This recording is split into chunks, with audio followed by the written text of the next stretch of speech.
আমাদের সংস্কৃতি, আমাদের সংস্কার সর্বদা থাকবে আমাদের সাথে। ভারতের মহান গ্রন্থ আর কাব্যের সম্পূর্ণ সংকলন। সাবস্ক্রাইব করুন তিলক।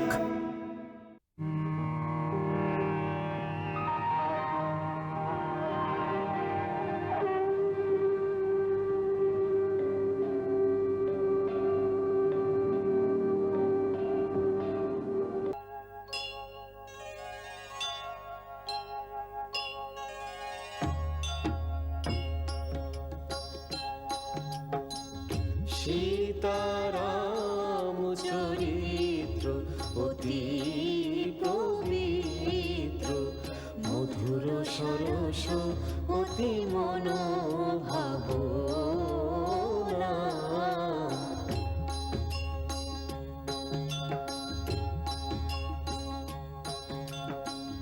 বারবার সেই সুর শুনতে ভালো লাগে, কৃত্তিবাসী বুঝেও বোঝে না যে।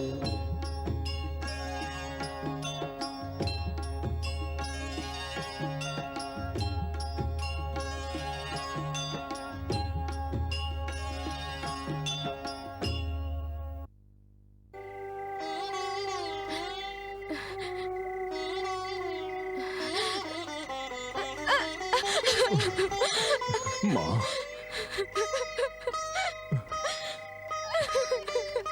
মা, সীতা,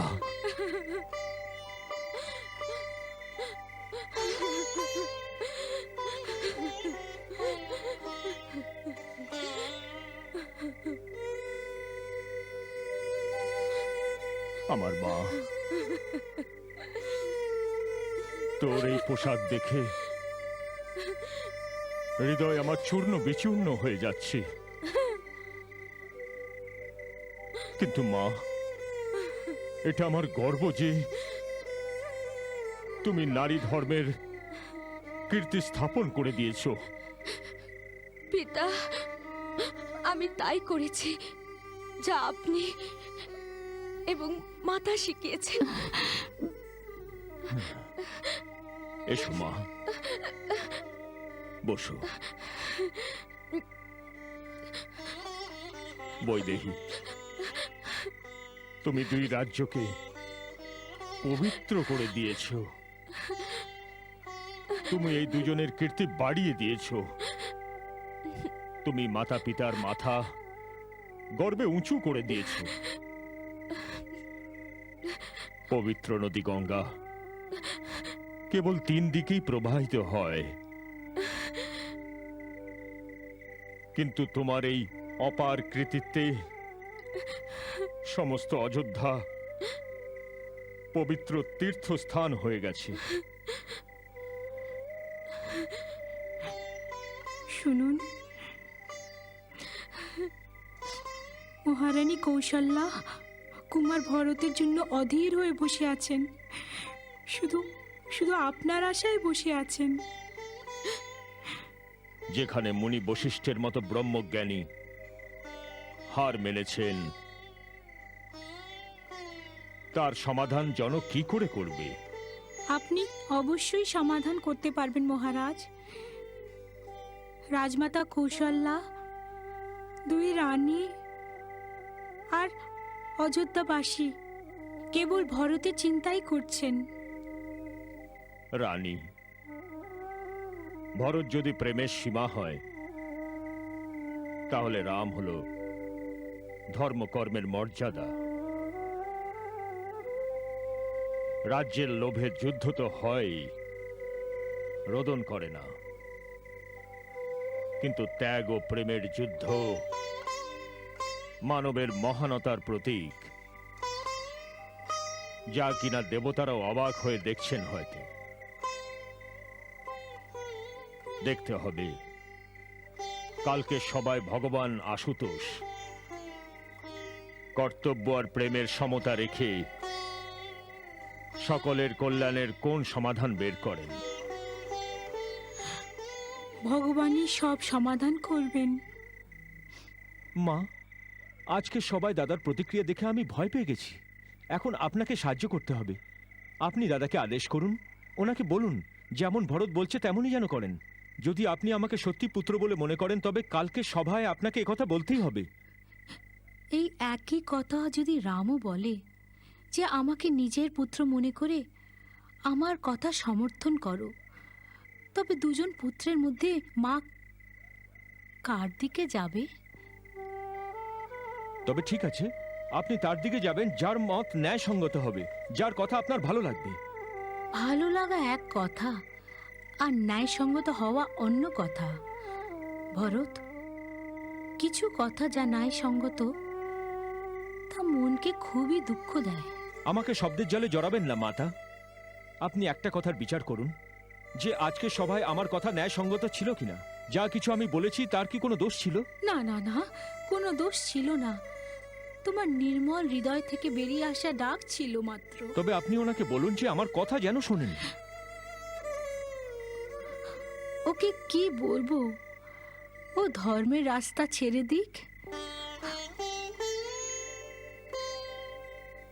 আমি তোমাদের দুজনের ধর্মযুদ্ধ দেখে দেখে কিংকর্তব্য বিমূঢ় হয়ে গেছি।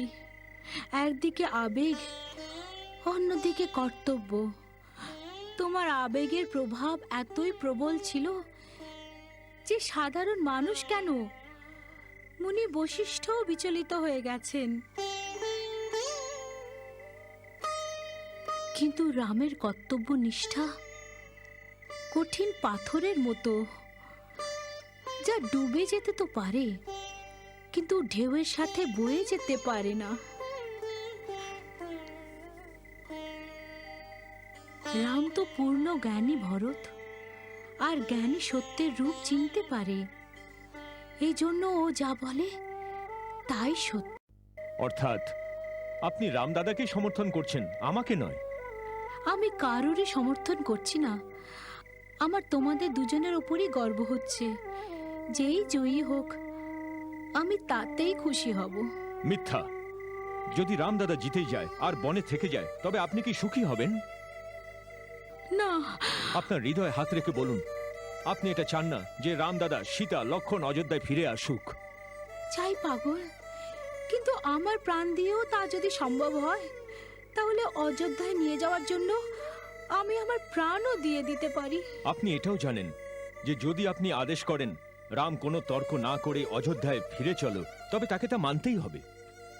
হ্যাঁ জানি। তবে কেন এই আদেশ দিচ্ছেন না? কেন এই আদেশ দিচ্ছেন না?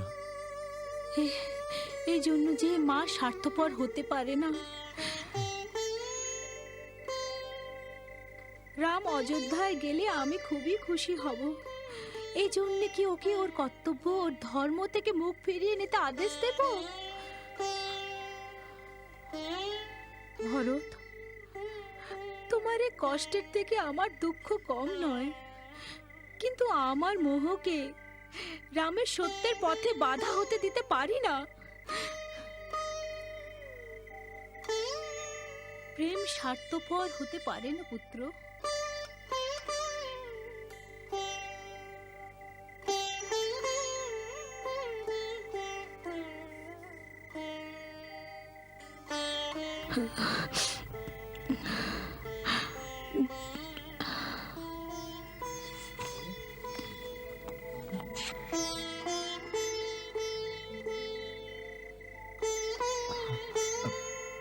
মা,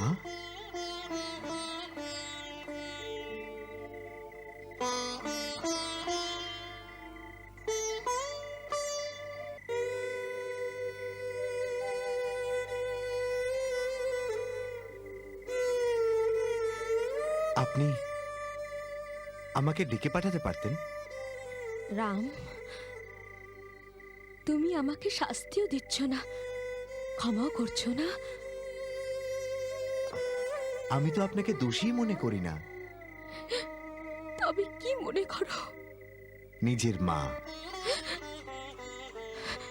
যদি সত্যি তুমি আমাকে মা মনে করো তবে মায়ের আদেশ মান্য করে আমার সঙ্গে ফিরে চলো অযোধ্যায়।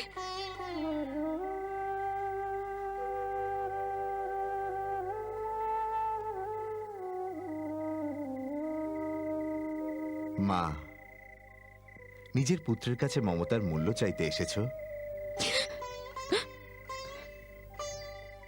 মা, যদি আপনার মমতার এই মূল্য হয় যে আমি যাকে ধর্ম মনে করি তাকে ত্যাগ করে দিই, আপনি যে রঘুকুলের শোভা, তার কীর্তিতে পিতার বচন ভঙ্গ করে দিয়ে কলঙ্ক লাগিয়ে দিই, তবে বলুন, আপনার চরণ ছুঁয়ে শপথ করতে পারি যে আমি এখনই অযোধ্যা চলে যাব।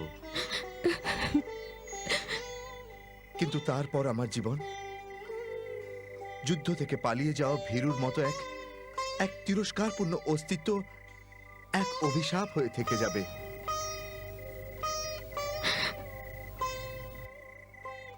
তবু যদি আপনার এই আদেশ হয় তো বলুন।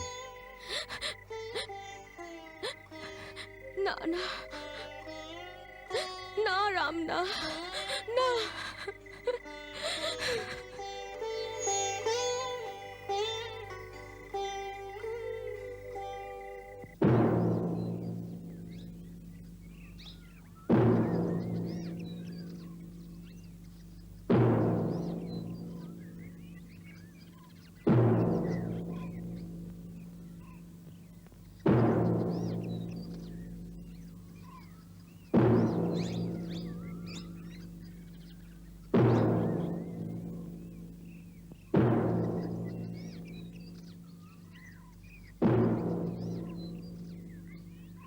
মহারাজ জনক, আপনি তো অবগতই হয়ে গেছেন যে অযোধ্যার রাজ পরিবার এই সময় এক ধর্ম সংকটের মধ্যে আছে।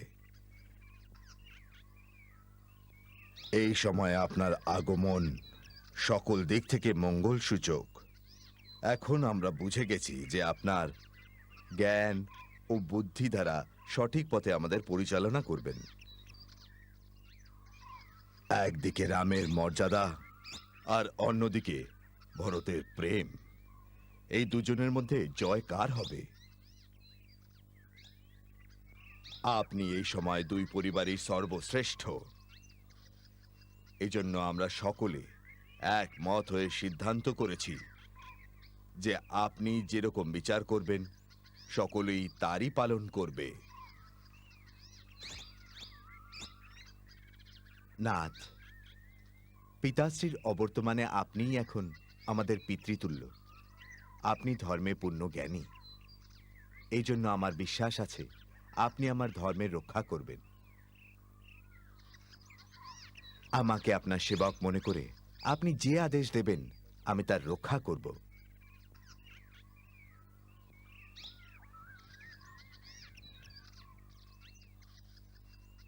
হে ধর্মপিতা, আমি এখন আপনার ভরসায় রয়েছি।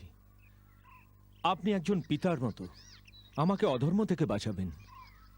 আপনি একজন রাজা আর একজন ঋষিও, আর এই জন্য নিরপেক্ষ হয়ে আপনি আমার হৃদয়ের প্রেমের কথা জেনে আমার বিচার করবেন। আমি শ্রীরাম দাদার রাজ্যাভিষেকের সামগ্রী আপনার সামনে রেখেছি। যদি ন্যায় আমার পক্ষে থাকে তবে এই সময় সকলের সামনে শ্রীরাম দাদার রাজ্যাভিষেক করা হোক, এই আশা করে আমি আপনার আদেশের অপেক্ষা করছি।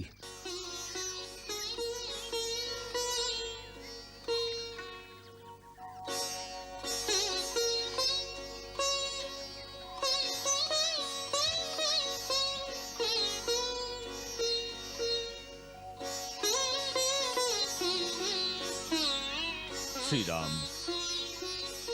শ্রী ভরত,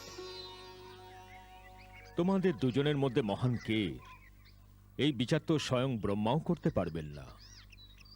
আর আমি তো একজন সাধারণ প্রাণী। একদিকে ধর্ম মর্যাদার সীমা, অন্যদিকে ত্যাগ ও মমতার পরিসীমা।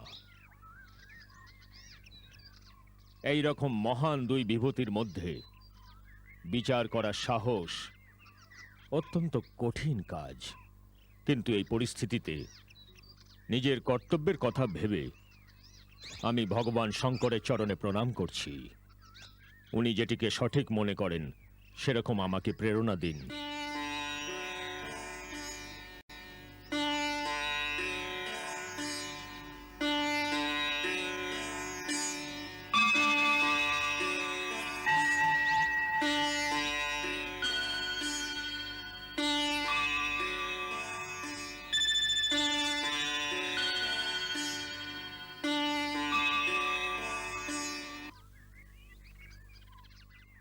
হে রাম, তোমার ধর্মের প্রতি দৃঢ়তা দেখে এই সময় দেবতারাও তোমার বন্দনা করছেন। ধর্মের সব থেকে বড় শক্তি হল যে যার সাহায্যে এই পৃথিবী স্থির আছে। শাস্ত্র অনুসারে ত্রিলোকে ধর্মের থেকে বড় আর কিছুই নেই, যার দ্বারা আমরা বাঁধা আছি। কিন্তু প্রেম এক এমন দিব্য নীতি যার ওপর কোনো ধর্মের বন্ধন নেই। প্রেম, নিশ্চল নিঃস্বার্থ প্রেম সকল ধর্মের উপরে। এই প্রেম নিজের পরিধিতে যখন অনন্য ভক্তির রূপ ধারণ করে, তখন স্বয়ং ভগবানও বিধাতার বানানো সকল কর্মবিধান, সৃষ্টির সকল নিয়ম ভেঙে ভক্তের সামনে হাত বেঁধে দাঁড়িয়ে থাকেন আর নিজের ভক্তের প্রার্থনা রাখতে বিবশ হয়ে যান। এই জন্য এই সময় ভরতের পাল্লা ভারী।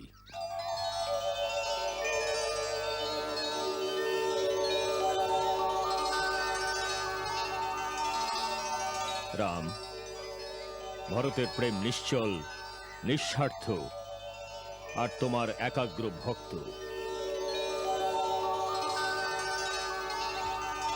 তোমার প্রেমের জয় হয়েছে ভরত।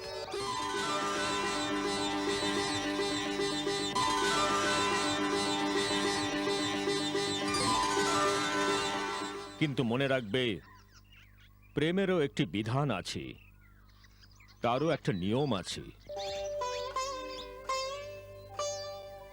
প্রেমের আসল শক্তি নিঃস্বার্থতাতে। আর যখন প্রেম নিঃস্বার্থ হয়, তখন সে আর কিছুই চায় না।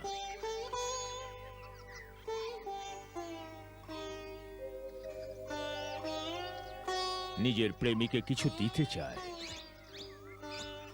তার সুখ ও তার প্রসন্নতার জন্য সে সমস্ত কিছু বিলিয়ে দিতে চায়।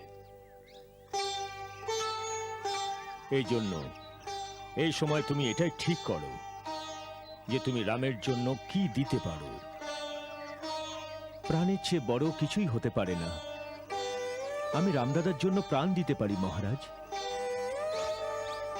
প্রাণ দেওয়া সহজ কাজ, কিন্তু নিজের প্রেমের জন্য কখনো কখনো বাঁচা কঠিন হয়ে যায়।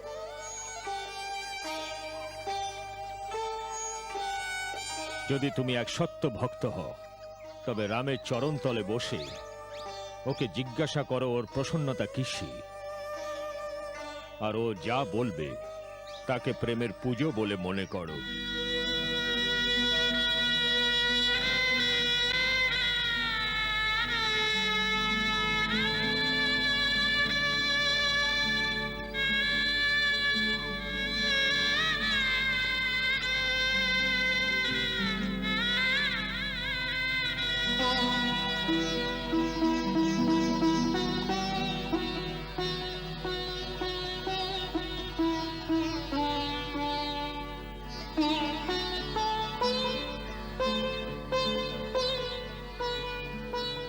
মহারাজ, আপনি আমার চোখ থেকে স্বার্থপরতার সকল পর্দা সরিয়ে দিয়েছেন।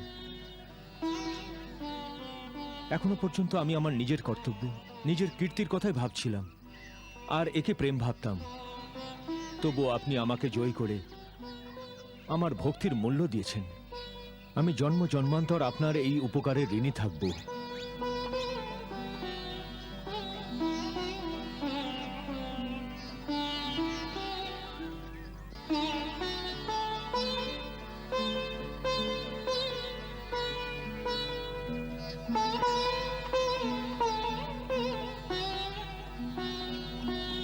দাদা,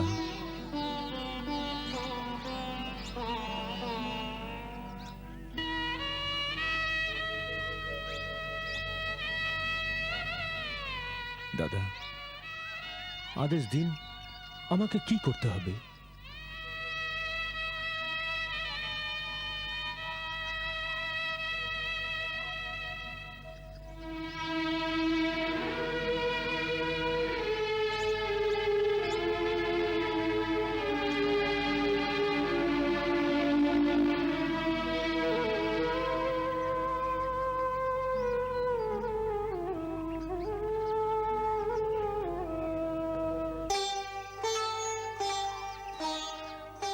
যে জয়ী সে নিচে বসে না। আমার ভাই, আজ রাম তোমার সাথে ভালোবাসার যুদ্ধে হেরে গেছে। যে রাজ্য তুমি দিতে এসেছো তাকে আমি স্বীকার করছি।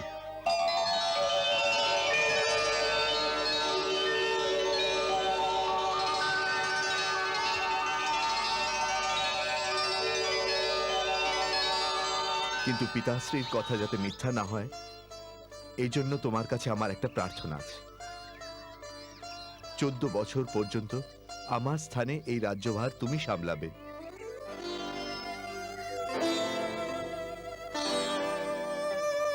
কিন্তু দাদা, আমি তো এক অবোধ বালক।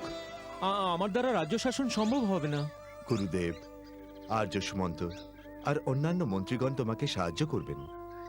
গুরুদেবের আদেশে সমস্ত কাজ করলে কোনো অসুবিধা হবে না, সকল কাজ ভালোভাবে হবে। আর 14 বছর পরে এসে আমি আমার রাজ্য তোমার কাছ থেকে নিয়ে নেব।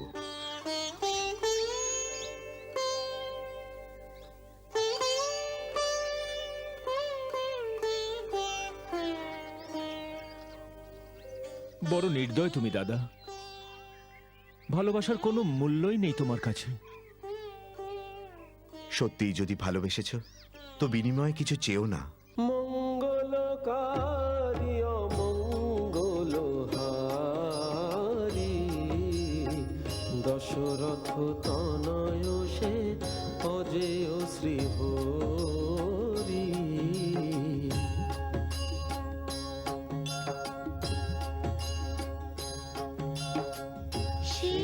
সীতারাম চরিত্র অতি পবিত্র, মধুর সরস অতি মনোভাবনা।